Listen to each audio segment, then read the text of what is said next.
Have you ever thought about how casual we can be with our goodbyes? A quick, see you later, a wave at a car window, or sometimes no goodbye at all, assuming there will always be another chance.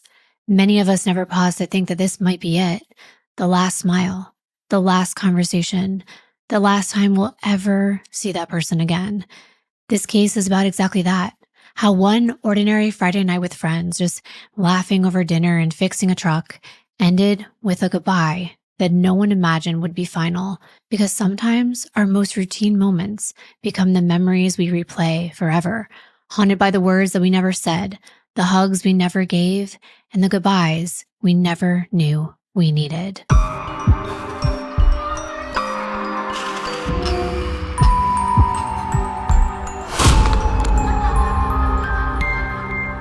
Hi, everyone. Welcome to episode 51 of the Darklivity podcast. I'm your host, Kimbyrleigha, and I'm here with my co-host, my live setter-upper, Jonathan. Hi. Darklivity is the dark downward slope into the degradation of the human mind and the consequences that such darkness bring to light. They have no idea what I'm talking about with live setter-upper. But they will soon. I should have said live stream setter-upper, but the brain is not braining right now because I just did a live stream for about 2 hours on a new channel that I started called Kimbyrleigha Live. Yeah, I kept it simple. You did great. Thank you. It was my first time. It is hard. And he set everything up and I couldn't have done it without you. Yeah, you would have been fine. Also, before we get started, just wanted to show off something amazing. Also, because of him, the new merch. Can you see it? The Trust No One Club. Should I do a little back? Yeah, show us your back. Look at that. Look at that bear. Move your hood.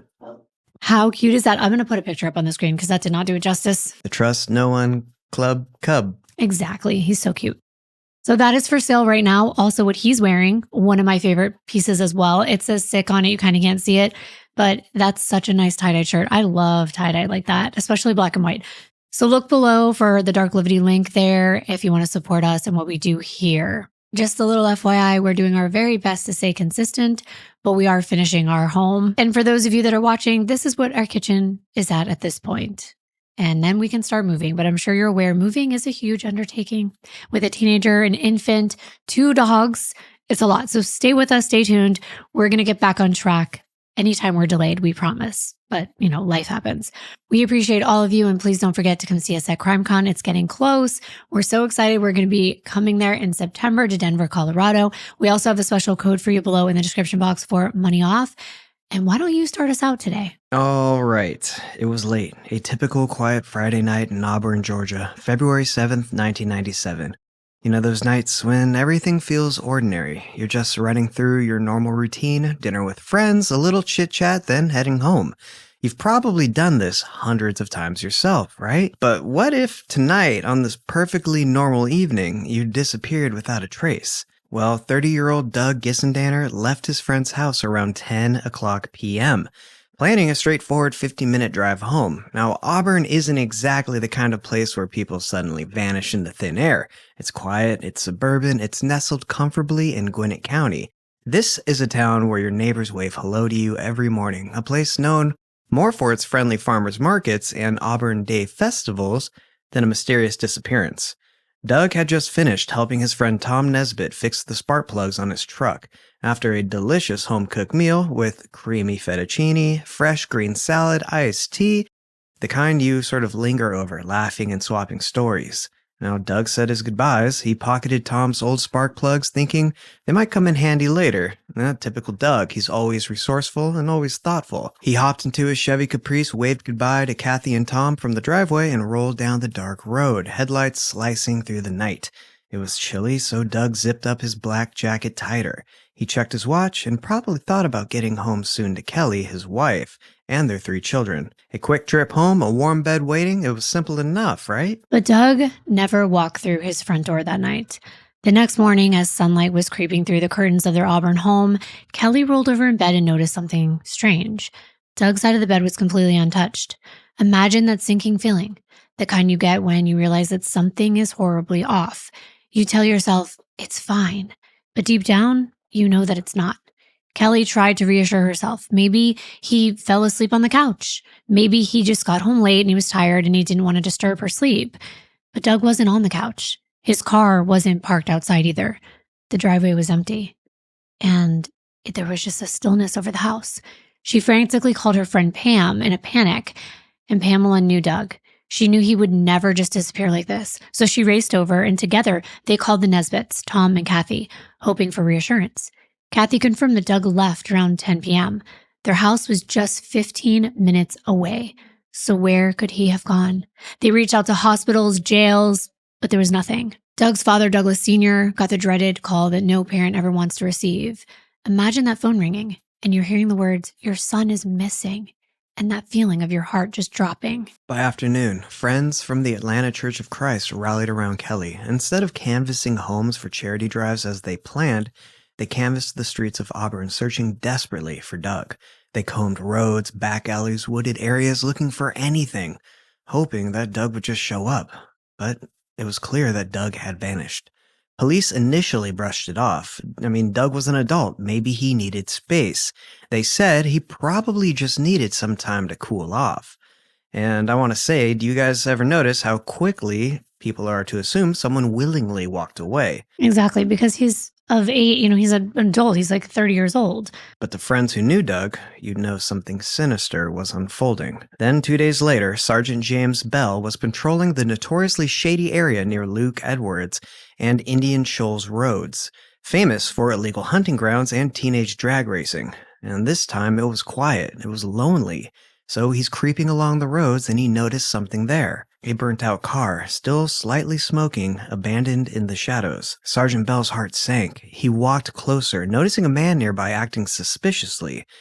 And that man denied knowing anything and quickly left. Bell recorded his information and turned back to the wreckage. The license plates melted beyond recognition, but the VIN was intact. And it traced back to Doug Dissendanger. Police notified Kelly. Imagine hearing that your husband's car was found torched in the middle of nowhere, in an area notorious, like you said, for all kinds of shady dealings. Kelly just broke down. She was devastated. But still, where was Doug?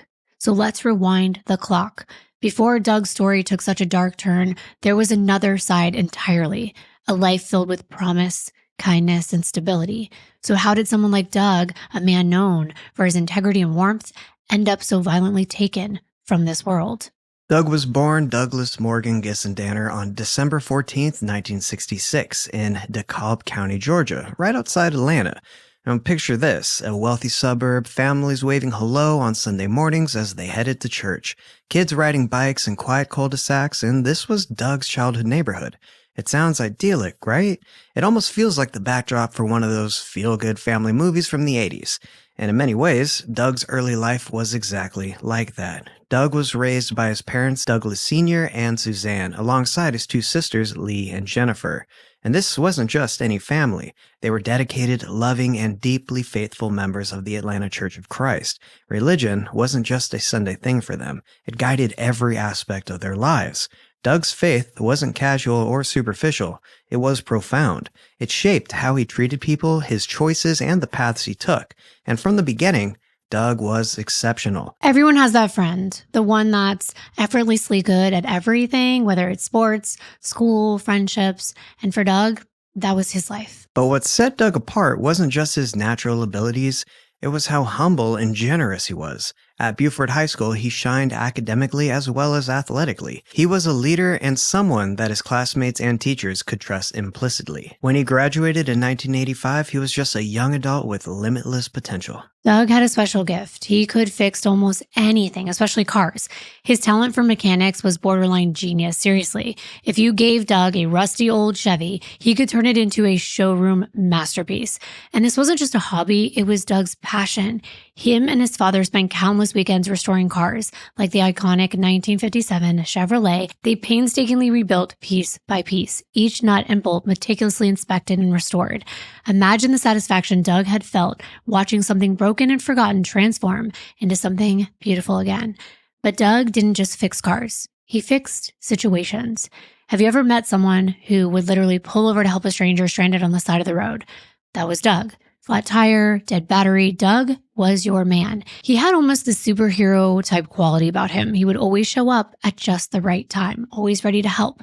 Friends and neighbors recalled countless times that Doug went out of his way to assist them with what they needed, never expecting anything in return. And Doug's life choices reflected his strong moral compass. He didn't drink. He never experimented with drugs, not even a speeding ticket. How many people can honestly say that? I don't know. I've definitely gotten a fair share of speeding tickets, but it was when I was younger, though. They're always when we're younger. Exactly. Doug didn't do those things not because he was trying to impress anyone or look like he was too good, but this was just genuinely who Doug was. After graduating from Beaufort High School, life moved forward at a steady, comfortable pace.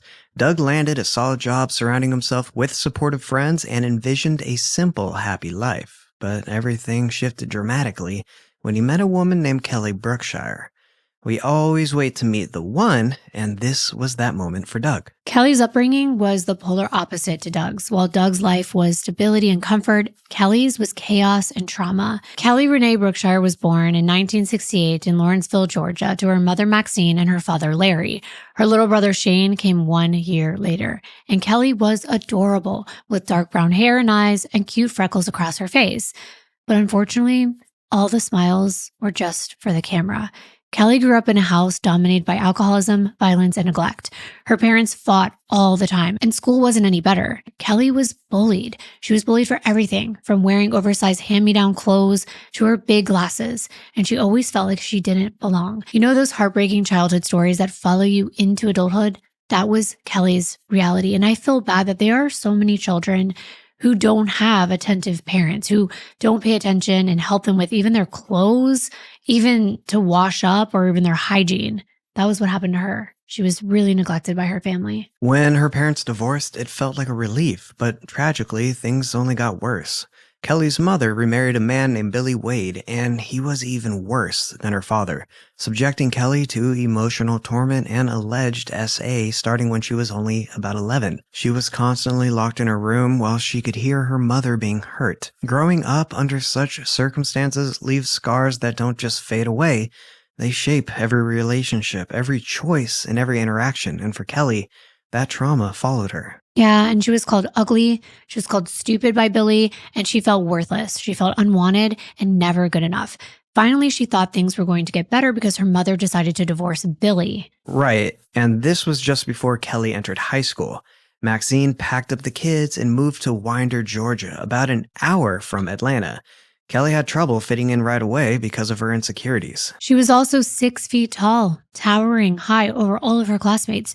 She decided to get a job at McDonald's, and that gave her a sense of purpose. While the other kids were dating and going to sporting games, she was making money to try to better her life for the future. Even if she wanted to date or even have a best friend, her mother, Maxine, would not allow it. She was overly strict and would not let her kids have anyone over their house. And this wasn't easy for Kelly. Now she was seen as a loner. This isn't who she wanted to be, but who her mother forced her to become. She was bullied and called trailer trash because the family lived in a mobile home. That's sad. And sometimes people were only nice to her to trick her into thinking that she had a friend, only to turn on her and make fun of her behind her back, which is just cruel.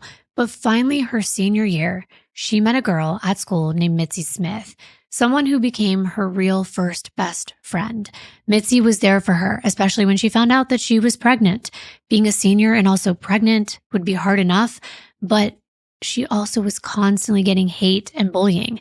It was a lot for Kelly. Her grades started dropping. She had a hard time focusing, and to make matters worse, everyone was trying to figure out who the father was. But Kelly wouldn't tell. She wouldn't even confide in Mitzi, only telling her it was someone at school. 2 weeks after graduating high school in 1986, Kelly gave birth to her son, Brandon. She was left alone to navigate motherhood without support, as Brandon's father wanted nothing to do with her or their baby boy. It was extremely hard for her to provide for herself, let alone her newborn. Because she had a baby, she couldn't even find a job. Unfortunately, this meant that she had to live with her mother in a small mobile home, and it was a constant place with turmoil, which was not healthy for the baby at all. She wanted out so badly. Right, she wanted a better life for herself and for Brandon. And that was one reason she was always stuck in a cycle of toxic relationships, always looking desperately for someone, anyone, to bring her stability and comfort.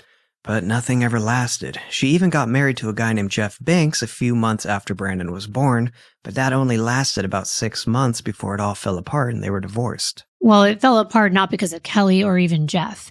It was because of Kelly's father, Larry, the one that was an alcoholic, who was her first example of what a man should not be like. Well, he wanted to reconnect with her once he found out she was pregnant, and he thought that she could do better than Jeff. He was at dinner with Kelly and Larry one night and didn't pass the food around the table so that everyone could have some. He merely served himself. And Larry found that to be rude and inconsiderate. So the next day, Larry came after Jeff with a shotgun, and I have to say, that'd do it.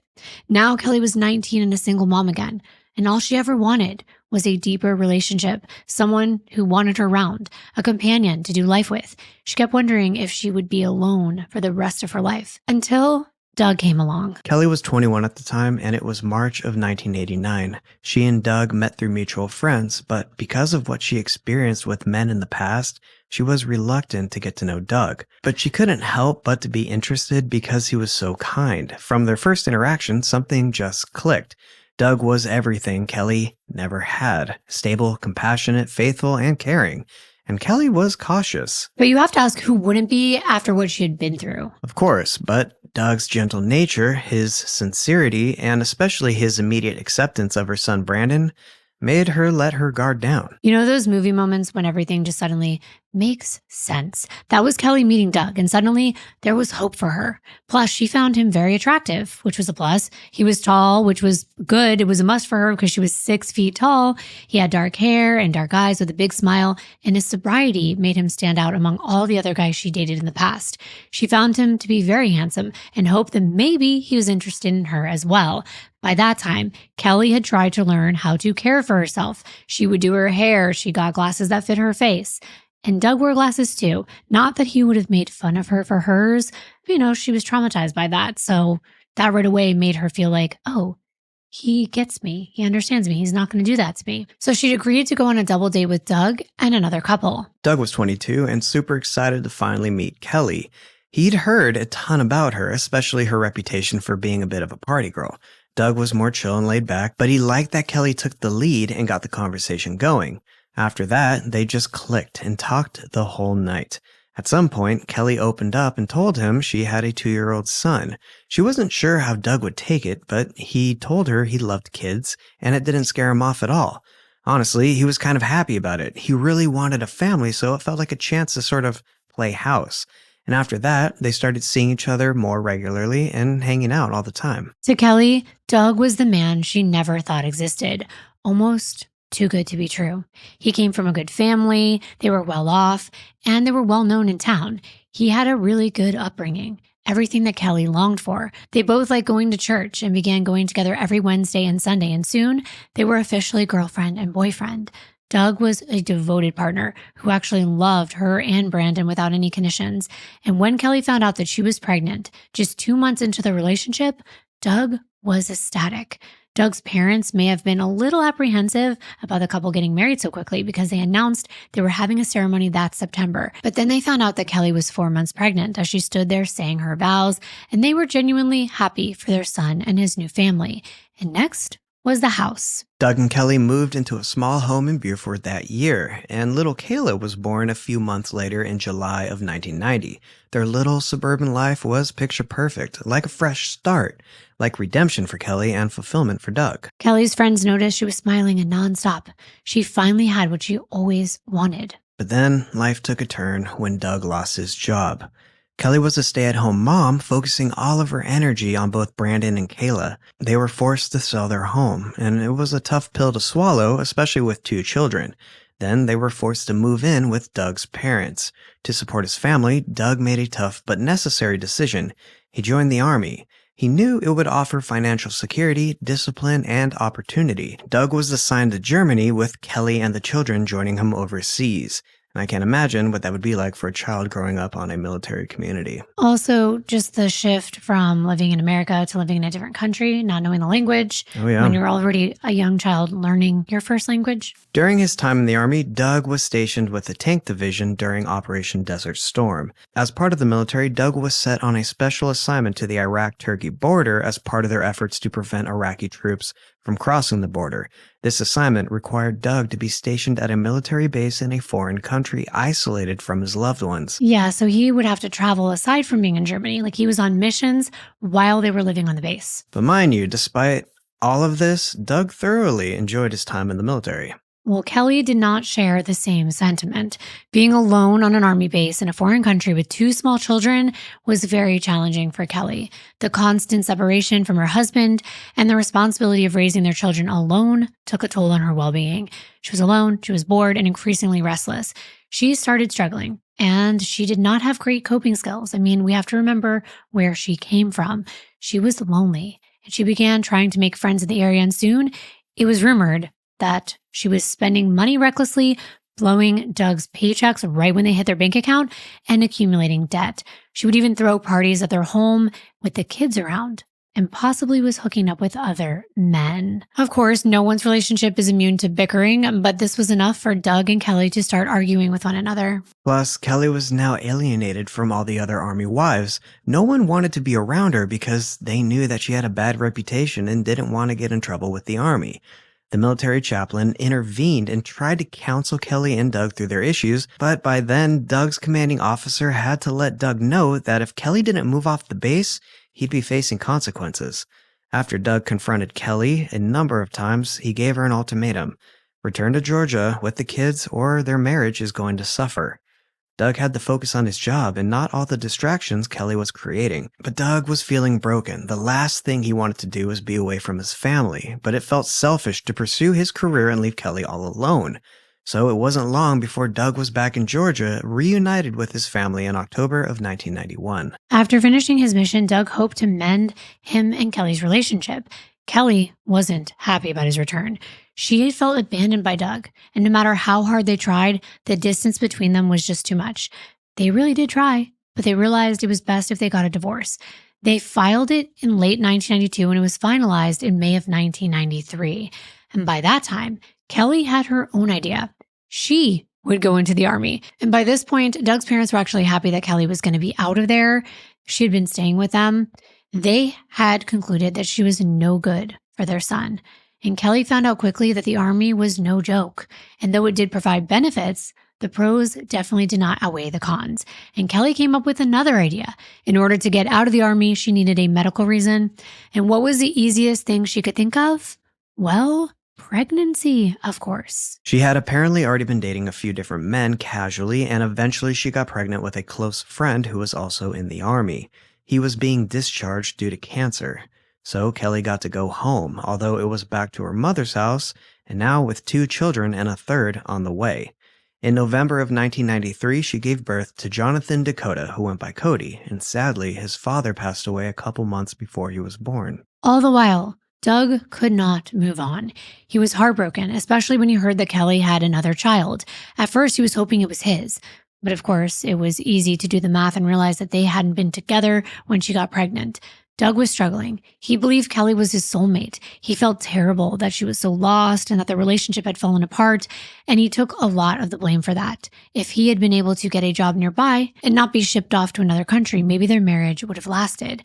After 3 years of being apart, Doug couldn't stop thinking about Kelly. He really missed being a family. He knew it was probably a long shot, but he decided to reach out and see if Kelly would start talking to him again. The holidays were coming up, and it always seems like that's the time when people feel the most lonely. Doug and Kelly had been apart long enough to really realize how much their relationship had meant. Yeah, and this can be a lonely time for a lot of people with the holidays and not having a family, not having loved ones or a purpose. It can feel like hell, especially watching other people enjoy the season. And then there's also seasonal depression. That happens when it's cold and the seasons change. It can be really tough, and it seemed like that's what Doug was going through. So they decided to give their relationship another try, and against all odds, it was like they had never been apart. It seems like that would be hard for some men to accept that she didn't have one child that wasn't his, but 2. But Doug wasn't that type of dad. He stepped up. He did it all. He tucked them in at night. He read them bedtime stories. He played sports with them. Everything. He was very devoted, whether they were his biological kids or not. All the kids called him dad.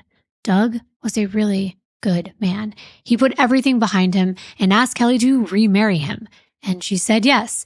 And they get remarried in 1995. All they needed was a home.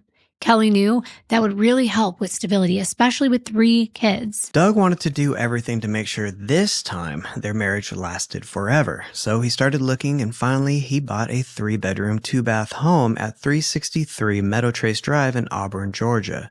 The perfect home to raise a family. It had a garage, a big front and backyard, and it was in a quiet community. Situated in a 20-home subdivision, this blue-collar town was predominantly made up of tradespeople, painters, plasterers, and contractors. Doug found a great job at Performance Shocks in Lawrenceville, building high-performance shocks for race cars, a dream gig for someone like him. And Kelly was employed by the Sewanee Furniture Warehouse, where she contributed to the family's income while the children were in school. And life felt good again. Doug was there for everything: school runs, bedtime stories, fun family trips to Six Flags or the circus, and he even got the kids a go-kart, and they'd race around the big yard laughing like crazy. So now that you know where Doug's life was heading, let's rewind to that winter morning in February of 1997. The holidays had just passed. By this time, Doug and Kelly were friends with other residents in the neighborhood, and as we explained in the beginning, on Friday evening, February 7th of 1997, Doug headed over to Lawrenceville to see his good friends Tom and Kathy Nesbitt. He met the Nesbitts at church, and they quickly became close friends with him and Kelly, bonding over their shared values and their community spirit. Tom and Kathy knew Doug was the kind of guy who could fix anything. Everyone knew that. So when Tom's truck started acting up, Doug was naturally the first person they thought to call. Before heading over to the Nesbitt's house that evening, Doug stopped by the bank to cash most of his paycheck from Performance Shocks. He knew bills were due the very next day, so he figured it made sense to keep some cash handy, specifically around $150 to take care of everything. Can you imagine $150 taking care of your bills? I was just thinking that. That is insane. Just our home electric bills, over $150. Oh, yeah, and it's been way more than that at times. By the time Doug got to Tom and Kathy's place, Kathy was already busy in the kitchen putting the finishing touches on dinner. She greeted Doug, grateful that he was there to lend a hand. As a way of saying thank you, Kathy insisted that Doug join them for dinner before tackling the truck repairs. Doug gladly accepted the invitation without hesitation and settled comfortably at their table, ready for a home-cooked meal amongst good friends. We mentioned this in the beginning, but we're just going into a little more detail here to remind you that Kathy made a tasty dinner, fresh green salad, creamy fettuccine, and a chilled glass of sweet tea. Your favorite. It's one of my favorites. As Doug, Tom, and Kathy sat around the table eating, the conversation was filled with laughs and friendly banter.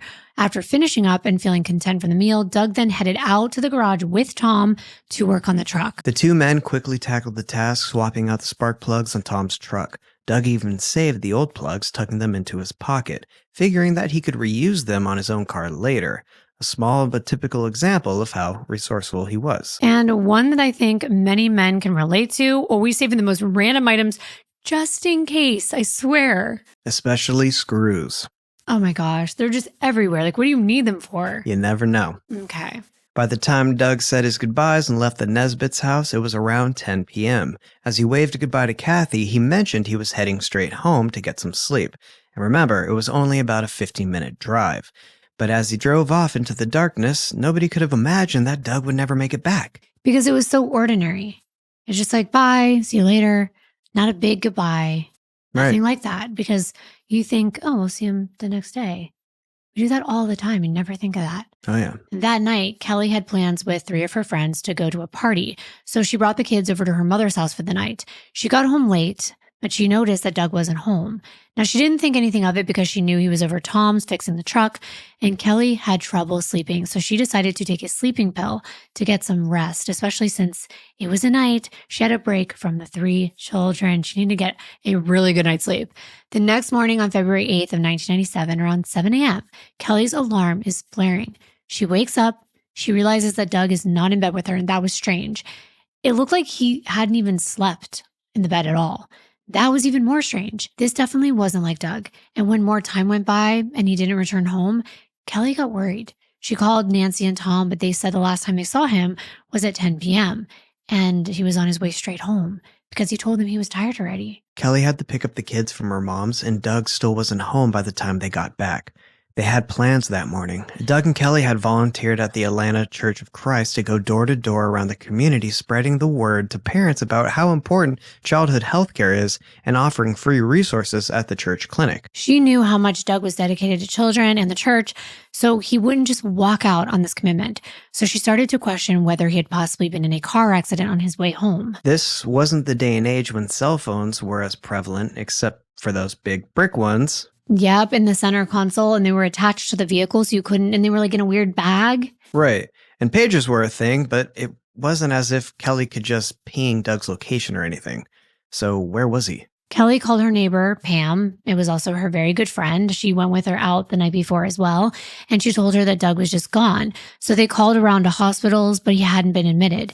Pam at this point tried to keep Kelly calm. She was reassuring her that he'd probably show up soon, but deep down inside, the fact that Pam knew how dedicated Doug was as a parent, she couldn't help but have this sinking feeling that something wasn't right. Pam decided to go over to Kelly's to be with her in case something bad happened and she would need her support. Kelly called Doug's mom and dad, but they hadn't heard from him either. That's when Kelly called the police. It was about 1 p.m. at that time, and she gave them a description of Doug and what he was wearing when he left to go to Tom's. He was wearing jeans, a blue shirt, a black leather jacket, a gold watch, and his wedding ring. To Kelly's shock and surprise, the police were dismissive. They told her Doug was a grown man. Maybe he just needed space, time to cool down from something. Yeah, that's what they kept saying. Like, he needs to cool down from something. And she's like, from what though? Like, what do you mean? He's a grown man, but you know nothing about our life or our family. And that's, parents do this all the time. When their children go missing, they'll be like, they just ran off. And like, no, you don't know my child. I wouldn't be reporting them missing if they just ran off. Right. And that's exactly what everyone said. Like, you don't know Doug. He wouldn't have done this. Exactly. He wouldn't have just willingly disappeared, not with the family, the bills that he was about to pay, that he took money out for, all of his church obligations. No way. Doug's father thought something sinister happened right away. This wasn't behavior typical of Doug. He was responsible, predictable, steady. Something was horribly wrong. And that's a terrible feeling to have, but when there's no reasonable explanation, if Doug went somewhere willingly, he'd have called them by now. Right. And he's never stayed out the entire night, let alone into the next afternoon. With the cops being no help, Kelly's friends and church family came to her side. They were there to offer support, but also try to think of where Doug could be. Kelly was becoming more and more frantic, and everyone felt really helpless. These were the days of paper maps, and this wasn't easy to find him. They needed police, and they didn't have the resources to find Doug. Sure, they could head out on foot or in a car to retrace his path, but back then, they relied on helicopters and the news for putting out bulletins for tips. There weren't any cyber sleuths because there wasn't an internet. Right. I was thinking about imagining getting a paper map out and saying like, okay, where do we want to start? Yeah, break out the Tom's Guide. That's crazy.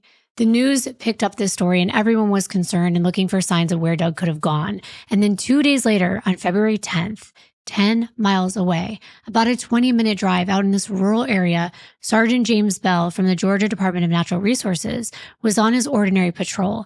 His routine is to check a dirt road off Luke Edwards called Old New Hope Road. This area is where a lot of teenagers go out in the middle of the night, partying in the woods, and other people would go out and hunt on those grounds illegally. And they would even dump a bunch of trash out there that they wanted to get rid of. But as Bell made his way deeper and deeper into the woods, something caught his eye. It was a late 80s model Chevy Caprice, just parked out there next to the tree line. And as he got closer, he noticed the trees next to it were burned. And then the Caprice was burned as well. Not on the exterior, but when Sergeant Bell looked inside, he could see nothing was left. The seats were just wiry pieces of metal. Even the license plate was melted and charred. He couldn't make out the license number and couldn't tell if someone had been inside this car before it went up in flames. Just as he was about to write down the vehicle identification number, which was still visible, this guy comes out of the woods holding a shotgun. Sergeant Bell immediately told him to drop the gun and put his hands up. The guy did exactly what he was told and explained he was just heading back to his pickup truck, then nodded towards it. And Sergeant Bell saw it parked off in the distance. He asked the guy what business he had out there, and the man said he was just there to hunt. That's all. Bell asked how long he'd been out there and if he'd seen anything suspicious, and if he knew anything about the burned car. The guy said no, it wasn't his vehicle, and he didn't know anything about it, and he'd only been out there for a couple of hours. So Bell took down all of his info, and honestly, it seemed like he was really just out there to hunt illegally. So Bell told him he couldn't do that and let him go. It's interesting how those days he just like, okay, I'll just write down your information and get back to you. Seems like, you're only out here 2 hours. Great. It's like they took their word more. Right. Because in this day and age, you'd be like, well, give me your cell phone. We're going to get coordinates. We're going to see how long you were here, see where the pings are. Yeah. It's different back then. But at this point, Bell believed that either somebody torched this car to get insurance money, which wasn't that uncommon, or some reckless teens probably stole it and set it on fire for a thrill. So he called in the VIN and the authorities linked it to Doug. And records showed he just purchased it for $500 a few weeks prior. And I thought that was interesting. They wondered if that was a coincidence because, of course, by this time, they knew Doug had been reported missing. And immediately, Kelly was notified that the vehicle had been found, but that her husband was still gone. Was he in the car when it went up in flames? That's what investigators had to figure out. Detective Doug Davis was sent to the scene. And meanwhile, Kelly is frantic. The 28-year-old mother of 3 told police, I'm at a total loss. I have so many things going through my mind. I've been racking my brain trying to think of anything. She explained their children were 10, 6, and 3 years old, and that Doug was not reckless. He didn't get into trouble with other people. He didn't drink alcohol or do any drugs. He hadn't been depressed or sick at all. So nothing made sense. The police were stumped as well. Detective Davis checked out the area around the car while the crime scene analyst went through the inside. All the burned up pieces of the seats and plastic were still there, but there were no human remains found at all. And this was good news. It meant that Doug was still out there. Had he started this fire? Was the car that he just purchased some kind of insurance scheme? Did he have financial issues that no one knew about? If so, wouldn't he be back home by now? Next, they brought in helicopters with heat-sensing scopes that can pick up on someone hiding or maybe even lying hurt on the ground in a wooded area. But they didn't find anything. At this point, the police were starting to think that he might have been a victim of foul play. Maybe he was robbed. Kelly said that he was wearing a gold watch and a wedding ring, so maybe someone saw that on him that night and decided to take his valuables, including the cash that he had on hand. Maybe he tried to fight back. He was in the army after all, but maybe he got overpowered and they killed him. But then maybe they stole his car and burned it to cover it up. If that's what happened, there wasn't anything left behind. No fingerprints, no DNA, no blood, because the car was so badly burned. That's exactly what they're doing. They're running through every scenario. They're like, could he have gotten robbed? The watch was hanging out of the car window. Maybe someone saw it in the night and they robbed him, but then they got rid of him. Why did they burn the vehicle? Were they burning evidence? When Kelly found all of this out, she thought at this point that he stopped to help someone on the side of the road and they just ambushed him. That's what she was thinking because she talked to him that afternoon before he vanished. Before he came home from work, he told her, I'm stopping at the bank. I'm depositing my check, but I'm holding on to about $150 for our bills. So now she's like, I think he was tricked into stopping for someone that had bad intentions. But there just wasn't any leads. All Doug and Kelly's church friends, about 200 of them, went out to this location where the car was found and formed their own search team. They scoured this area looking for clues, and after 2 days of searching, nothing was found. Pam and Kelly drove up and down every street they could think of that Doug may have gone down on his way home from Tom and Kathy's, thinking that maybe someone actually threw him out of the car and he would be somewhere on the side of the road. But they didn't find anything. No wallet, no keys, and nothing that would lead them to his whereabouts. Kelly takes to the media. Reporters and news cameras come into their home, and she's crying on the couch in the living room. And once she pulls it together, she's pleading to the public for tips. She also speaks directly to Doug, saying, if he's somewhere that he can get to a phone, please call and let them know he's okay, please. She just wants him home with his family. So let's play that for you now. If he's somewhere that he can get to a phone, just for him to please call home and let somebody know he's all right. If it's not calling me, to call his parents or something. That's all I want. I want him home. In another interview, she's in their daughter Kayla's bedroom. Her stuffed animal is beside her on a shelf next to the bed. And Kayla, remember, was Doug and Kelly's only biological child. Kelly does as many interviews as possible to keep his name in the news. She doesn't want anyone to forget about him, and they're desperate for clues. Is it me? Or do these tearful interviews on TV just always seem suspicious? I don't know, but how does a grieving family react? I mean, what's the normal reaction? You can't help but think of like Barry Morphew or the notorious Front Porch Please from Chris Watts. They just seem so inauthentic, especially if I don't see any real tears. I know Kelly had a tissue in her hand, and sometimes people are all cried out, but I think that's why attorneys will tell their clients, don't talk. I'll speak on your behalf because I think it always looks suspicious. But even if you don't talk, it looks suspicious. That's what I was just going to say. It's like if you don't talk, people are like, why aren't they talking? And if they do talk and you happen to be awkward, Why are they talking? why did they say that? Look at their eyebrows. Yeah. But Doug's parents don't like Kelly very much. Remember, Doug and Kelly had already been divorced and remarried. His dad in particular was not a fan, so he reached back out to Detective Davis himself, and they met privately to discuss his son's relationship. Doug's father said that the relationship wasn't great the first time, and it definitely hadn't gotten better the second time around. He told Davis all about how Kelly would overspend, how she pushed Doug to buy them a house, and how that ended up putting him in debt and wrecking the credit he'd worked so hard to build.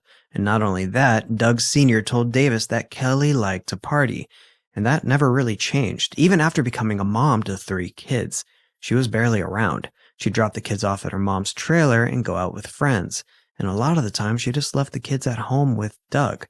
It felt like she was using him as a built-in babysitter. Granted, he is the father of at least Kayla, and he did agree to take on the responsibilities of the family, but it was on him most of the time. And that was what most of their fights were about. Doug wanted the version of Kelly he thought he met, the church-going, family-focused one, but over time, his parents felt like she was just over that kind of life. Since detectives were getting 2 completely different pictures of who Kelly really was and what her relationship with Doug was, they decided to go just beyond talking to her friends and family. Instead, they went to her workplace. Sometimes people will have work friends separate from their friend group, and they'll actually be more open with them.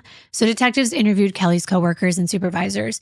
Not many of them knew details about her life, but there was one woman, Belinda, Kelly's boss, and she said they used to be close until Kelly started dating Belinda's 25-year-old brother, Greg Owen. Belinda explained that her and Kelly were inseparable for a time. They were best friends. They hung out all the time over each other's houses. This was when Kelly was divorced from Doug. And one night, when Kelly was over at Belinda's, she saw a photo of a guy and wanted to know, who's that? Belinda explained that was her brother Greg, and Kelly liked what she saw. And then it seemed like all she talked about was Greg. She wanted to know all about him. And finally, Belinda had Greg come over to her place one night to meet Kelly. And once they got to talking, they didn't stop. They were both head over heels for one another, and they started dating. Now, at first, it was great. Belinda thought it was awesome that her brother and her best friend were together until Kelly and Greg started to argue. He thought Kelly was too bossy, and Belinda was happy when things didn't work out, and they broke up. The problem was, Greg still wanted to be with Kelly. He was obsessed over her and definitely took issue with her breaking things off, especially when he found out he was dumped for Doug. Detective Davis knew all too well that love triangles can turn deadly, and he had a feeling that the tension between Greg and Kelly might have led to something dark. So he wanted to bring Greg in for an interview. But before that, he met back up with Kelly to get the full story. He asked her to tell him everything about her ex, Greg Owen, and Kelly was open with the detective. She told him what Belinda had already mentioned, that she used to be in a relationship with Greg, but it didn't take long for her to realize that he wasn't father material. He didn't even have a car because he'd got pulled over a couple years back and got a DUI. The more time she spent with him, the more it became clear. Greg was an alcoholic. He just wasn't the one for her. He didn't make the cut, and as soon as Doug came back into her life, she knew she had to end things with Greg. And she said that he did not take it well. He begged her to take him back, calling her in excess of 130 times a day, even threatening her and saying she would pay for making him miserable and leaving him for Doug. She told Detective Davis that she was recently forced to get a gun for protection because she was so afraid of what Greg might do. Now, Detective Davis has seen this before. The ex goes into a jealous rage. He hurts the new man, thinking that if he's out of the picture, he can have his woman back, as though she's his possession. So he wonders if that was the case here. He runs a background check. Greg doesn't have a criminal record, only that DUI that Kelly talked about. Detectives were able to get Greg's current address from his credit report. He lived out in a trailer park, they paid him a visit, and he willingly spoke to them. He admitted that he used to date Kelly and that they had their ups and downs, but he was adamant he did not even know Doug. He would never hurt him or anyone else for that matter. Plus, they can check with his neighbor Lee. They were together that night at his place, hanging out and drinking. He never left. Detectives walked right over and spoke to his neighbor Lee, who confirmed that Greg was with him. He didn't have a car to go anywhere, so for the time being, detectives went back to speak with Kelly about her husband Doug's disappearance. She became more and more distraught. With each passing moment, Kelly's emotional state deteriorated, and she began to cry uncontrollably, saying, "I want my husband back." Her voice was trembling. There was just a mixture of desperation and anguish. She was like, "We need to find him." It had been 12 days since Kelly reported Doug missing, and the detectives were working hard to find him. So was Sergeant James Bell, the same officer who discovered Doug's burnt-out Chevy Caprice. To Sergeant Bell, this wasn't just another case. Even though he never personally met Doug, he felt deeply connected to him. Both men were Army veterans. Both were fathers of 3 children. And this wasn't just a professional duty anymore. This search now felt really personal. On February 20th, he went back out, and this time determined to find Doug himself. Bell was convinced Doug had been murdered, and he believed the body had to be somewhere within a 10-mile radius of where the car had been found. He was out there every day combing the woods, and honestly, no one knew that land better than he did, since it was part of his usual routine to keep that private property secure. And that afternoon, as Sergeant Bell was carefully scanning the wooded area, something caught his eye. Amongst a pile of trash was what looked like an old black contractor's bag, one that had been out there long enough for the sun to fade it from black to blue. He'd seen that kind of thing before, but something about this one just didn't sit right. So he parked, got out of his car, and walked closer. He noticed a loud swarm of flies buzzing all around it. It wasn't unusual for people to dump their trash out there, but still, he approached the bag cautiously. Then his stomach dropped. This wasn't a pile of garbage. The shape underneath was unmistakably human. He just knew it had to be Doug. Under all that trash was a man kneeling with his head down on the ground in front of him and his hands over his head. He was clearly deceased. Bell immediately called for backup, and police arrived, and their gut instincts told them Bell was right, that he had found Doug, but they needed an official confirmation. Meanwhile, a full investigation kicked into gear. A team of forensic experts and investigators immediately arrived at the scene and carefully combed through the wooded area for any clues that could reveal exactly what happened. One of the lead investigators started by visually assessing the area around the body, noting anything unusual or out of place. Then, moving carefully closer, the investigator began to examine the remains, and right away, something felt off. If this was Doug, his wedding band and his gold watch were missing, which leaned towards one of the theories, robbery. But strangely, Doug's wallet was still in his back pocket, completely untouched, with his debit card and his driver's license still inside. So why would someone steal his jewelry but leave behind cash and cards? It just really didn't make sense. Well, maybe they didn't notice his wallet. That's what I was thinking. Maybe they grabbed his watch and the ring because they were valuable and in plain sight, but detectives didn't think robbery alone was the full story. As the team kept searching around the area of the body, they found a pair of glasses and the spark plugs, those same spark plugs Doug had pocketed back on February 7th when he was at Tom Nesbitt's house. And now they were sure they found him because they found glasses and he wore glasses, and they found the spark plugs and they were the same. The condition of Doug's body was disturbing. One side of his face and neck had been severely damaged. Big sections of flesh were missing, probably from animals after he died. But even with all that, investigators could still clearly see distinct stab wounds. The injuries were so severe that it was hard to tell exactly how many times Doug was stabbed. But one thing was sure, his death was brutal, it was personal, and incredibly violent. What stood out, though, was that there was no weapon anywhere around the scene. And later, when the body was transported for autopsy, the medical examiner confirmed the heartbreaking truth.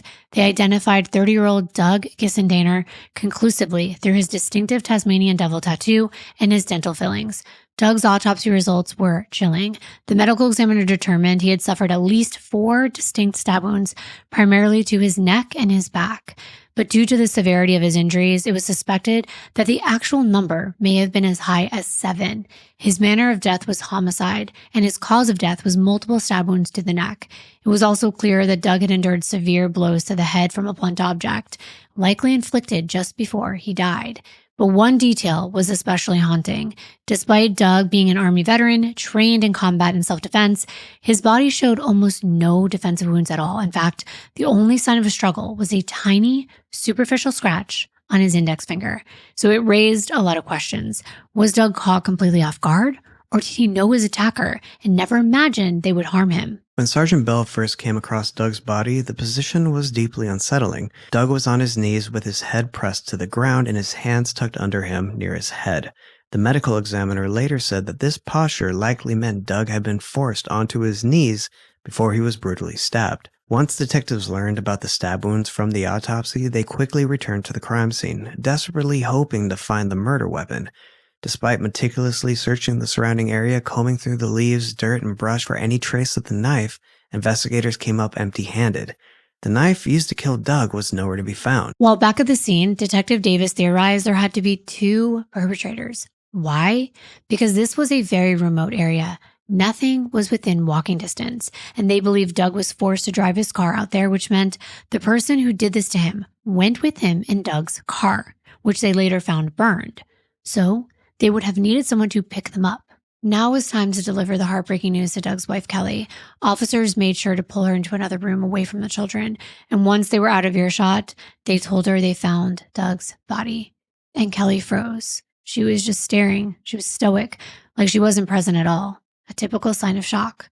Like the news hadn't set in yet, and her children were right behind those closed doors. I'm sure they suspected something, and Kelly had to pull it together for her kids. A month that's usually designated for Valentine's Day and love was now a month that she would have to lay her husband to rest. And things were moving fast. Just 3 days later, Doug's funeral was held at Flanagan Funeral Home, and the moment that the doors opened, the room was filled wall to wall with friends, family, co-workers, and fellow members of the church. All packed in, gathering to remember a man who had touched so many lives. Person after person stood up, sharing stories about Doug's warmth, his compassion, and that infectious laugh everyone seemed to recall so vividly.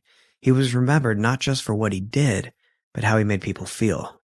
Loved, valued, and genuinely cared for. But amidst the genuine grief and heartfelt tears, there was one person who stood out, Doug's wife, Kelly. People couldn't help but notice her unusual demeanor. While everyone else openly mourned Doug's tragic loss, Kelly appeared strangely disconnected. Some said she almost appeared bored. She sat there, seemingly indifferent to the entire service, and this made people whisper about what was going on. Was it shock? Was it denial? Or was there something else entirely? After the funeral, Doug's casket was carefully loaded into a hearse, and his family and loved ones followed behind in the procession towards the burial site. But once they arrived at the cemetery, something was off. Kelly was nowhere to be found. People assumed maybe she got lost. Maybe she was confused on the drive. But the truth angered and disgusted them. Kelly had casually stopped to shop and enjoy a leisurely lunch in town at Cracker Barrel. Everyone was standing there just waiting for her, and they were forced to delay Doug's burial by almost an hour.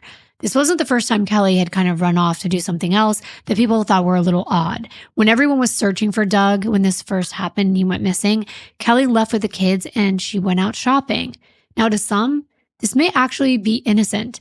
Maybe she was trying to remove the children from the situation, to create normalcy in their life.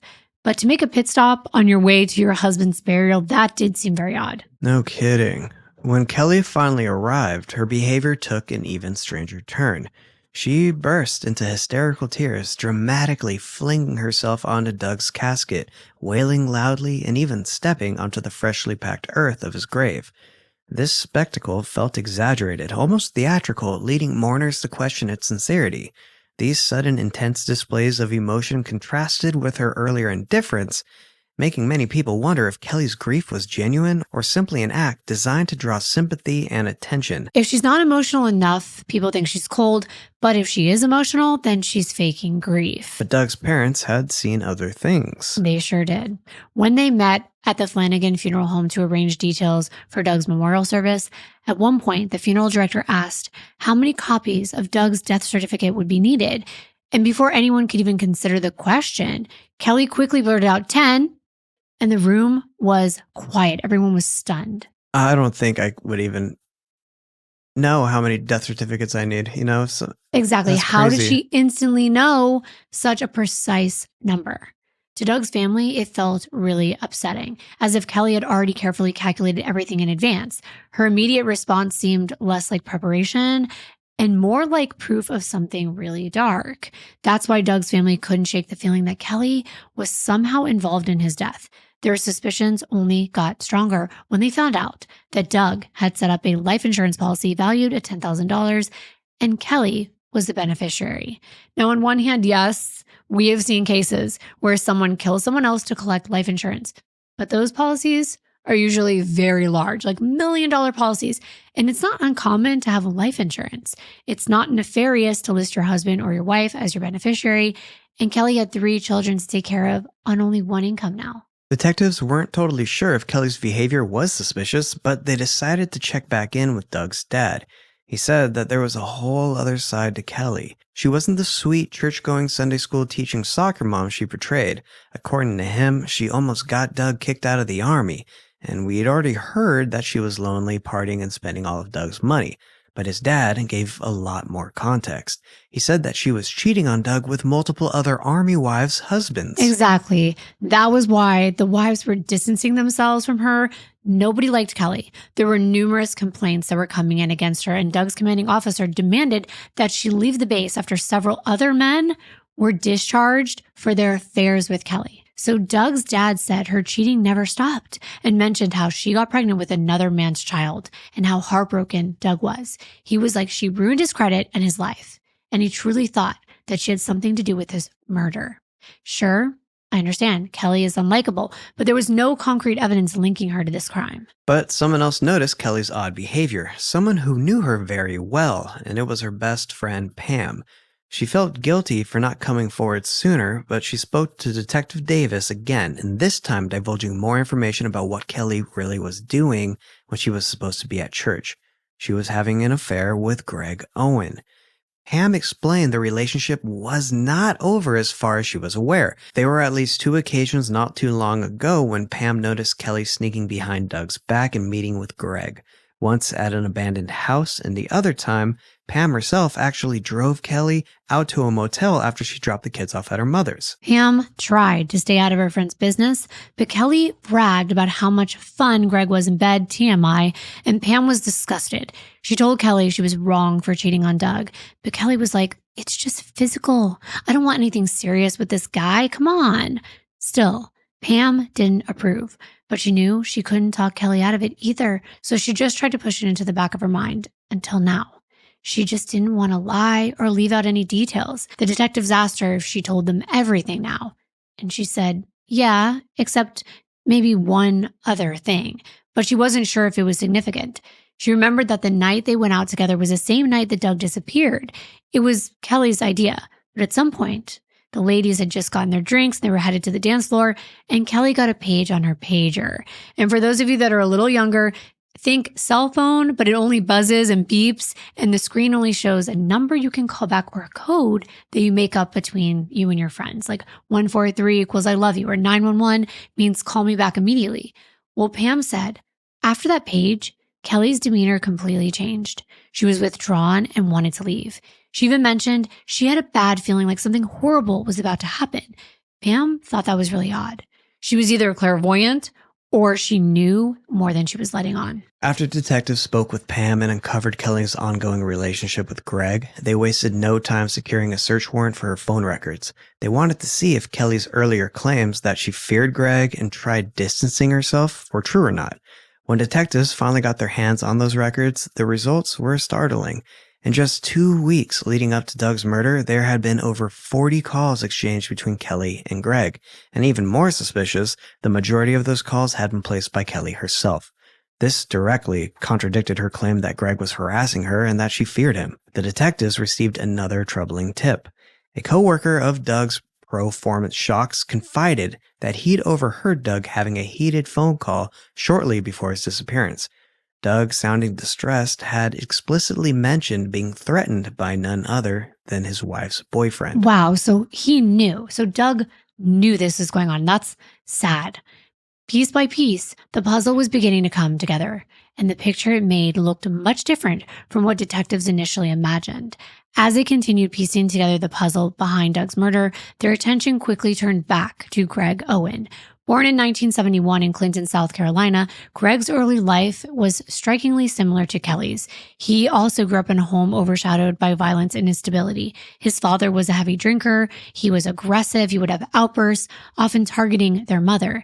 Greg's sister Belinda confirmed his troubling past, recalling vividly how their father's violence shaped their entire childhood. Greg's upbringing was far from stable, constantly moving from place to place. He never had a true home, and school was just as turbulent.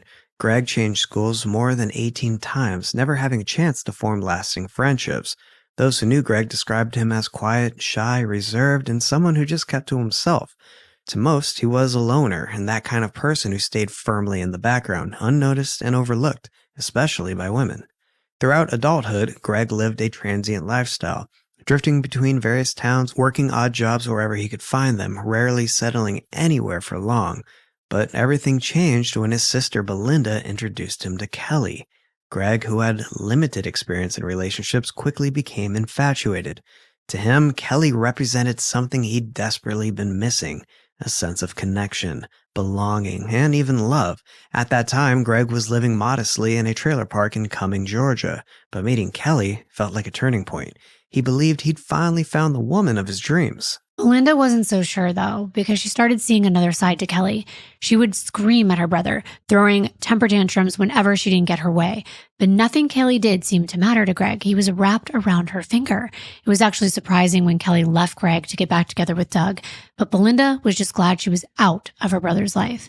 We now know she really wasn't out of her brother's life, according to phone data and Pam's admissions. So Detective Davis is going back over his interactions with Kelly, and he starts to realize that her reactions to him telling her Doug's car was burned and then that he was found deceased were not typical. She seemed to already know what he was going to say.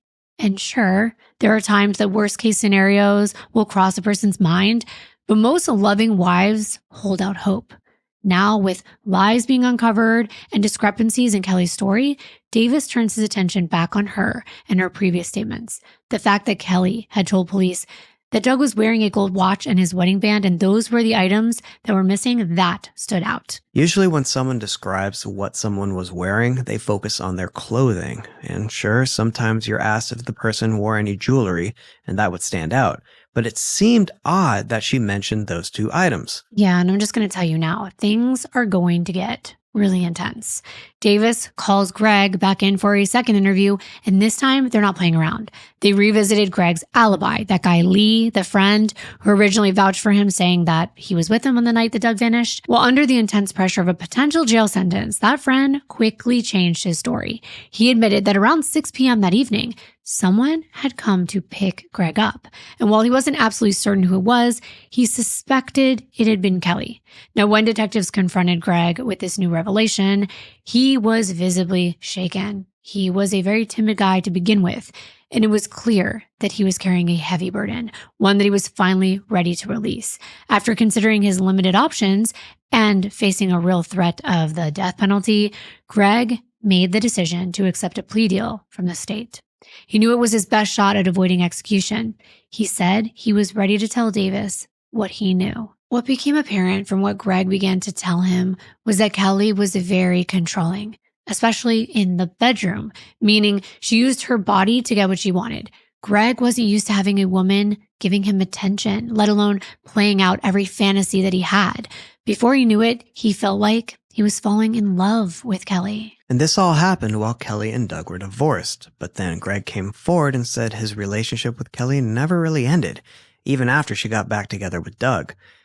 In fact, and Greg claimed that right after the time Doug was reconnecting with her and trying to fix things, Kelly was telling Greg that she had a plan, a way for both of them to get what they wanted. But at first, it had nothing to do with murder. It was more about getting Doug to buy a house, and Greg said that that was her whole plan from the start. Get back with Doug, have him buy a house, and then down the line divorce him again and keep it. According to Greg, this was the only reason she got back with Doug in the first place. But over time, Kelly started getting more and more frustrated with Doug. She thought he was acting all holier than thou with his constant church involvement and that he played everything way too safe. Then it hit her. Even if they got divorced, she'd still have to deal with him because of Kayla. since he was her biological dad. She'd have to co-parent, and she wanted no part of that. She'd straight up told Greg that if they were ever going to be together, Doug had to be killed first. Initially, Greg thought she was joking, maybe blowing off steam or saying something messed up out of frustration, but it didn't stop. Her talk about murder got more serious, more detailed, and honestly, kind of relentless. Anytime she would meet up with Greg, she would get in bed with him, but then she would start talking about what she wanted them to do to get rid of her husband. So clearly she was being very manipulative. She would give Greg what he wanted or tease that to get what she wanted. Greg described how he tried to reason with her, once even asking directly why she didn't just simply get a divorce. Kelly's response was that divorce wouldn't be enough. Doug had a way of always coming back into her life, no matter what she did. And I was thinking, well, because he loved his kids, even the ones that weren't his. And he loved her, and he would do anything to make her happy, which is just really heartbreaking. And she saw this as negative things. She said she was tired of the constraints of their marriage and believed the only way to truly be free was for Doug to disappear permanently. Then why get back with him? Well, according to Greg, Kelly had already mapped everything out. She said she'd quietly take out a life insurance policy on Doug and then stage his murder to look like an accident. With Doug out of the picture, she'd get the insurance payout, keep the house, and have financial security for herself and the kids. And finally, be with Greg. In her mind, she'd have it all, freedom, stability, and the man she really wanted. But detectives were starting to feel like Kelly wasn't in love with Greg. She was just using him. Exactly, and that is disgusting. Men were clearly disposable to her. They only served their purpose, and then when she was done with them, she would just throw them away. And it kind of sounds like someone we talked about recently, Lori Schaefer. If you haven't watched that video, I think it's a two-parter. We'll leave the link in the cards and below and at the end of this video. But the detectives were stunned. What seemed like a tragic but random act of violence was actually a cold, calculated plot driven by Kelly herself.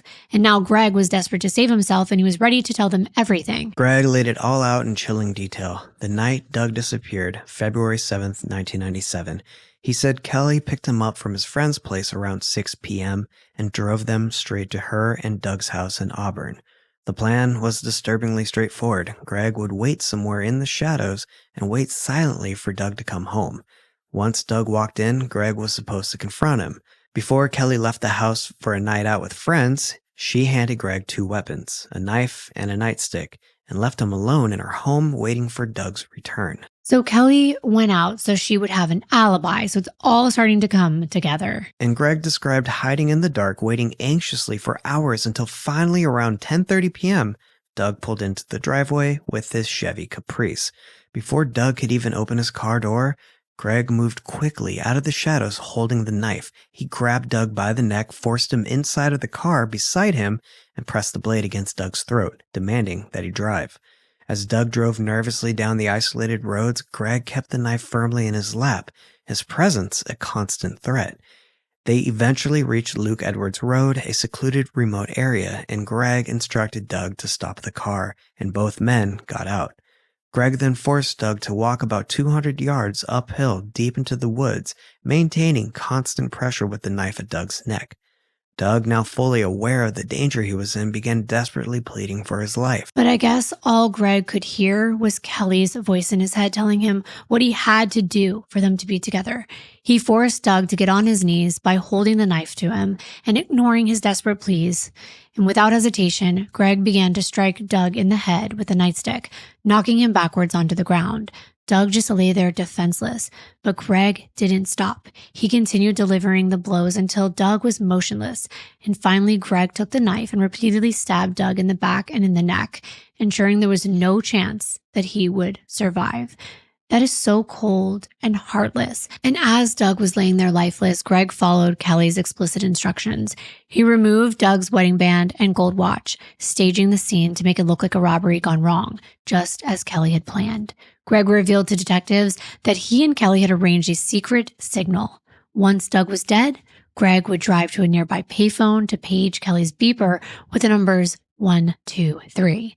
That would mean he carried out the killing, and Kelly was supposed to meet him out in the woods where they pre-planned the murder to take place, and she would bring a can of gasoline. She would then come there and then they would torch Doug's car, and Kelly would drive Greg back home. So Davis was spot on when he said there had to be 2 perpetrators due to how remote this location was. When Kelly received this page, she was out at the nightclub with Pam and her other friends, and they just started dancing when she abruptly turned around and told them she needed to leave. When Kelly arrived, she silently parked nearby, switching off her headlights and calmly waited as Greg came to her car. Once Greg met up with Kelly, she told him she needed to get out of the car and go make sure that Doug was dead. She carefully approached Doug's body, still in the kneeling position he was later found in, just to ensure that there was no chance he was still alive. Once satisfied, Kelly and Greg quickly left the scene together, heading toward where Doug's Chevy Caprice had been parked. In a separate, isolated spot along Luke Edwards Road, Kelly had brought along a Coca-Cola bottle filled with gasoline specifically to burn Doug's car and destroy any potential evidence left behind. Together, they poured gasoline over the Chevy, ignited it, and watched as flames consumed the car, hoping it would erase all traces of their involvement. I don't want to sound cold, but why didn't they just burn Doug's body like we've seen in other cases if they truly wanted to erase all the evidence? Right, and wasn't it supposed to look like an accident? Yeah, how was a stabbing an accident? This clearly was not well thought out. An accidental kidnapping that led to a stabbing? Right, a robbery gone awry. And if it was an accident, it would be something like a car veering off the highway, hitting a tree. That would be an accident. Right. It's clearly a mess, and for what? Greed. It's disgusting. After setting fire to Doug's car, Kelly drove Greg back to his trailer. Greg immediately took off his bloodstained clothes, hiding them temporarily before later disposing of both the clothes and the murder weapon, the knife, in a convenience store dumpster. And that was it? They really thought they just committed the perfect crime? I suppose so. They thought they were going to get away with that. It still never ceases to amaze me how sickening people are. But wait, because there is more to this story. Following Greg's confession, authorities charged him with felony murder and possession of a knife used in the crime. Then right afterward, on February 25th, 1997, detectives arrived at Kelly's house, arrest warrant in hand. Kelly, still wearing pajamas, was completely calm despite the chaos unfolding all around her. Her youngest son, Cody, stood nearby, confused and frightened by the sudden police presence. But Kelly was unfazed, staying eerily calm and collected, quietly cooperating with police and stepping into the waiting squad car, fully aware her carefully constructed plan was falling apart. That must be a hell of a feeling knowing that you effed up big time, that your life is over, and those poor children. When Kelly arrived at the police station, detectives carefully read her Miranda rights, making sure she was fully aware that she didn't have to speak with them without an attorney. Kelly acknowledged her rights and then agreed to talk. At first, she painted herself as the victim, tearfully insisting that Greg had threatened her, and he was solely responsible for Doug's murder. She described how Greg had allegedly warned her that if she told anyone what he had done, he would return and hurt her and the children. She told detectives she had lived in constant fear, claiming that Greg had once even held a knife to her throat, warning her to keep her mouth shut. During this intense 2-hour interrogation, Kelly's story began to fall apart. The more pressure they put on her, she couldn't take it anymore. Initially, she denied having anything to do with driving Greg before or after the murder. But as detectives pressed harder, Kelly eventually cracked, admitting she helped Greg carry out the horrific plan to kill her husband. Greg Owen ultimately received a sentence of 25 years to life for Doug's murder. His sister, and I thought this was interesting, his sister Belinda felt like the sentence was fair. And I felt like that must be really hard to accept because remember, she even told detectives how terrible their upbringing was. But I guess thinking about what he had done, it's terrible. Right. And I wonder if she felt any guilt because Belinda was the one that introduced Kelly to her brother. I mean, it's not her fault, but I couldn't help but wonder what she might feel like. I know. As part of his plea agreement, Greg signed documents committing to testify against Kelly at her upcoming trial and agreeing not to seek parole for at least 25 years. Prosecutors had offered Kelly the same plea deal, but she refused it outright, instead opting to go to trial, confidently pleading not guilty to the charges against her. Even though she confessed. I guess she thought her defense was going to come up with a really great strategy. Well, that's exactly what happened. Kelly's attorney filed a petition with the Georgia Supreme Court fighting to keep prosecutors from using the 2-hour videotaped confession that she'd given to detectives the night of her arrest. Her lawyers argued strongly that Kelly had explicitly requested an attorney during questioning but was never provided one, directly contradicting the prosecution's claim that she had willingly waived her right to legal counsel. The prosecution insisted that Kelly's statement had been completely voluntary, maintaining that she fully understood her rights and had knowingly agreed to speak without an attorney present. However, after reviewing the case, the Georgia Supreme Court sided with Kelly's defense team, ruling that her rights had been violated. Wow. But okay, if she truly did ask for an attorney and they didn't provide one and then they still tried to get a confession, There you go. this decision dealt a serious blow to the prosecution's case, since Kelly's recorded confession was key evidence in their argument that she orchestrated the entire murder. Without that videotape statement, the state's case was significantly weakened, forcing them to rely almost entirely on the testimony from Greg Owen to secure a conviction. Now, following that move by the defense, the district attorney Danny Porter made the bold decision to seek the death penalty against Kelly, highlighting several details that made this crime especially severe. Porter argued that Doug's murder occurred during another serious crime, kidnapping. Additionally, he pointed out that Kelly didn't just orchestrate Doug's killing, she specifically directed someone else to carry it out. The district attorney described the murder itself as particularly brutal, labeling it as outrageously or wantonly vile, horrible and inhumane, even classifying it as involving torture. With such high stakes, jury selection took nearly 2 weeks to complete.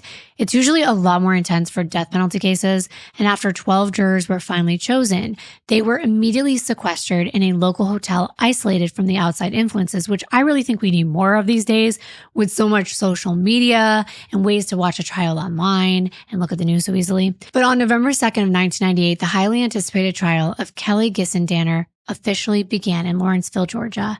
We won't go into deep detail, but you've got to hear how this trial played out, so we're going to give you the highlights. During the trial, jurors had the opportunity to view a video recording of the crime scene, which the prosecution considered crucial. However, they were not allowed to view it in person. Next was the evidence that Greg thought was gone forever. Detectives searching his home later discovered a pair of sweatpants stained with blood that testing confirmed matched Doug's DNA. Though Greg had managed to discard most of his clothes and the knife, authorities strongly believed these items had ended up in the landfill. Despite knowing this, detectives decided a landfill search would be impractical and chose not to pursue recovering the knife, but at least they had bloody clothing tied to the crime. Kelly's friend Pam testified for the state, and she got nonstop stares from Kelly, who was not happy. She would just glare over at Pam the entire time. And she told the jury what you already know: the cheating, the innocent church-going act, the pager going off at the nightclub. Oh, and Kelly called her from jail and admitted what she had done. But it seemed like she soon regretted confiding in her former bestie. And the person who told the jury Kelly's scheme, even from her prison cell, was Laura McDuffie, a former cellmate. She took the stand, delivering testimony that left everyone completely speechless. Laura revealed that first, Kelly was furious that her ex-boyfriend Greg had received a plea deal. She was mad that he would have life in prison with parole after 25 years while she was facing execution. So she was determined to get herself off the hook. So she hatched another plan. Laura testified that Kelly approached her asking if she could use her connections, her supposed gang ties, to find someone willing to fake evidence in court. Kelly had detailed this scheme in a handwritten letter. She wanted someone to pretend like they had forced her at gunpoint to go to the crime scene, so this would clear her name. Laura wanted nothing to do with Kelly's twisted plot. She quickly turned over this letter to the court, who quickly turned it over to prosecutors. But the plot thickened. The letter didn't just outline a staged alibi. Kelly also bluntly asked Laura if she could put a hit out on 3 prosecution witnesses, including her former friend Pam. When Pam was later informed about Kelly's intentions to have her harmed, she described it as the most terrifying news she'd ever received. There was a handwriting expert that came in, and people were hoping this wasn't true. They were hoping that the cellmate was lying, just trying to get less time. But the handwriting expert, he confirmed it. It was Kelly. So this was so cold. It just showed how far she was willing to go. And then came their star witness, Greg Owen. It was one of the most intense moments because now the jury would hear exactly what happened to poor Doug. When Greg Owen stepped onto that witness stand, he calmly recounted in disturbing detail every moment from that night when he murdered Doug. laying bare Kelly's role as the ruthless mastermind behind it all. He described how she planned it meticulously, provided the weapons, and even watched silently as he made sure Doug was dead. But she wasn't satisfied until she walked over and stood over his dead body herself. Kelly's defense team fought hard to undermine Greg's testimony. They painted him as manipulative and desperate and untrustworthy. He was just a convicted killer who coerced Kelly into his twisted scheme. But despite their attempts, Greg's testimony was powerful and devastating. Kelly herself chose not to testify, sitting quietly and letting others shape her story, which I thought was probably for the best. And have you personally then decided that you do not wish to take the stand and testify in this case after consultation with your attorney? No, I do not know. You do not wish to testify? No, sir. On November 18th, 1998, after deliberating for less than 3 hours, the jury reached their verdict.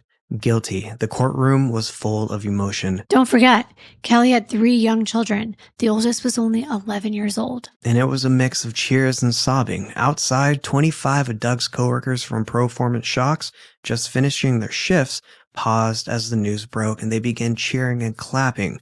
They were so relieved that justice was finally served for a man they knew to be kind-hearted and didn't deserve this. But the drama wasn't over yet. With Kelly convicted, prosecutors pushed hard for the death penalty. If successful, it would make Kelly the first woman sentenced to death in Georgia in half a century. The state argued that Kelly was the true puppet master, insisting Doug would still be alive if she hadn't set this plan into motion. The defense was desperate to save Kelly's life. They took a deeply emotional approach. They displayed photos of Kelly smiling and holding her 3 children, hoping to pull at the jury's heartstrings. Kelly's brother pleaded with the jurors, begging them to spare her life, not just for Kelly's sake, but because a death sentence would devastate her children. The courtroom and everyone watching now was faced with an impossible decision.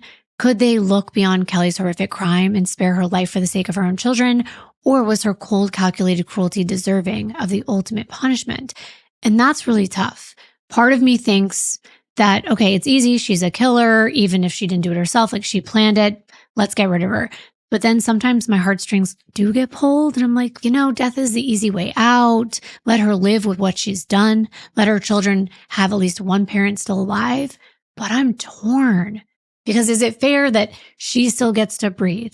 She still gets to love her kids, to form relationships in prison? I don't know. It's hard. Right. It is hard. I wouldn't want to make that decision. Right. You ruined these kids' life, but ultimately she did. Right. That's not the people making the decision. And you still have to make an example for everybody else in life that we all live together. Mm-hmm. We're all a big family. Yeah. On November 19th, 1998, the judge delivered a sentence that shocked almost everybody in the courtroom, regardless of what side they were on. Kelly Dissendanger would receive the death penalty, becoming the only woman in Georgia's death row. It was also her son Cody's 5th birthday when this judgment was announced. As the judge read the verdict, the room was silent. All eyes turned to Kelly, who stood emotionless, as if though she was just accepting her fate without even a little bit of fear or remorse. I think that was an act because you are like, oh my gosh, I am going to die. And that's interesting because you were okay killing someone, but now when you realize you're going to die, you don't want that for yourself, of course. And as officers escorted her out, she turned around to her mom who was crying and she mouthed, I love you. After Kelly's conviction, Brandon, Kayla, and Cody moved to Beaufort, Georgia to live with Kelly's mother, and Doug's parents were supportive of this decision because remember, only Kayla was Doug's biological child, but taking her away from her siblings would have been very traumatizing after they'd been through so much. Afterwards, Doug's family openly expressed their relief and heartfelt gratitude to both the district attorney's office and the jury, acknowledging their tireless efforts to achieve justice. In an unforgettable moment of candor, one juror later reflected on the trial, calling Kelly simply the meanest woman alive. I could think of other things to call her that would fit her even better, but calling her mean is too nice in my opinion. Even Pam said she wanted to be there to watch her former BFF be put to death. She wanted to look her straight in the eyes when she took her last breath, mirroring Kelly's glare during courtroom proceedings. Yep, she was like, I just want to stare her down like she did to me, putting a hit out on me. But we've got a few more things to tell you that are very significant. There are reasons why we wanted to do this case because women, they're, not usually killers. I mean, they do, but it's more rare. But one on death row is even more of a rarity. Of course, she tried to appeal, but it didn't work. She finally had to accept that her time here was limited. It was the only life she had, so she better make the best of it. During her years on death row, Kelly surprised nearly everyone. Instead of spiraling, she found purpose, becoming an unexpected source of guidance and comfort for other inmates. Guards even noticed something unusual. Whenever tensions ran high, Kelly's presence alone seemed to calm the chaos around her. She became known as the person that other inmates looked towards for help when they were feeling overwhelmed. But Kelly didn't stop there. Driven by newfound spirituality, she enrolled and completed a theology program, immersing herself in religion as if desperately searching for redemption. It was as if, locked behind bars, Kelly had finally discovered a different kind of freedom, one she never found in the outside world, and this one came from God. I wasn't sure how to feel about this. Her being able to obtain a degree in prison. I understand learning and getting an education. I think that's great. But prison, in my opinion, should be a place where you don't get to experience what others do. I think it's a privilege to be able to be on the outside and go to school and walk that stage with a diploma. I mean, she was like smiling and hugging other people and wearing the cap and gown. Something about that just rubbed me the wrong way. Right. I mean, you're on death row, right? You're not going to come out as a corrected person in like a correctional facility. I understand that. She even got to be the representative for her class. But to be fair, it was made up of other inmates. But still, like I said, she, found her purpose. She was smiling and happy and hugging people. But it just felt wrong when a man's life was stolen. That's what hurts me the most because he doesn't get to do that. And she was mocking him for his religion. Remember? Right. It was like his religious devotion bothered her. So then she turns it around and she studies theology, but maybe this truly was her finding her purpose. And maybe it really was that she felt bad for what she had done. That's all she has left. Over the years, Kelly slowly rebuilt a relationship with her children, Brandon, Kayla, and Cody, who became fierce advocates in the fight to spare their mother's life. See y'all here is so incredible. There are tons of you. We just want to thank y'all so much. We were not able to see our mom today because the boards of pardons and paroles made us make a choice to either come try and save her life today or go see her. So we chose to try and save her life, and they still denied us today. So we want y'all to know that we are still fighting. Do not lose your faith. This is not over. There's a reason that we didn't get to see her today, and hopefully that's because we're going to see her again this weekend. So stay strong. They desperately pushed for her sentence to be changed from death to life in prison, and Kelly herself repeatedly requested clemency, but the Georgia State Board of Pardons and Paroles consistently refused. In one final visit, Cody faced his mother directly pleading for honesty. He looked Kelly in the eyes and challenged her. "You owe us the truth. You've claimed innocence all these years. Do you want us, your kids, to live forever not knowing what really happened? What do you have to lose?" And finally, in a moment of raw emotion, Kelly confessed. She admitted openly to her children that she planned Doug's murder all along. For Cody and his siblings, hearing those words at last was a heartbreaking relief, but Cody spoke out, even did interviews on shows and talked about how much he loved Doug and how much Doug loved all of them, even the two children that weren't his, and how their mother truly destroyed that poor man over the years and then took his life. It's heartbreaking. It really is. And as her execution was getting closer, Kelly made one final appeal. She argued that her death sentence was unfair compared to Greg's life sentence. And she pointed out potential flaws in the execution drugs. She was even saying, they didn't work right. There was a whole thing with that we're not going to get into because they did have to look into it. And it did delay her execution. She highlighted the spiritual transformation she had gone through in prison, and she was just hoping for mercy. I have to say she definitely had a way of moving people. I don't know if it was genuine or not. Maybe it was just another way to control others with her narrative. But so many people spoke out. They wrote letters. They were doing protests. I mean, these people were so passionate about keeping her alive. But Doug's family was unmoved. In a powerful public statement, they expressed frustration over Kelly's relentless appeals. They firmly reminded everyone that Doug was given no appeals, no mercy, and no second chances. For 18 painful years, they had fought tirelessly to keep his memory alive and ensure justice was served. Doug's family insisted that Kelly had received every right and mercy the legal system allowed, far more than Doug ever had. In their eyes, Doug's life was precious, and Kelly had no right to take it away. And it was official. After a couple delays, Kelly's execution was set for September 29th of 2015. She would be the first woman in Georgia to be put to death since 1945.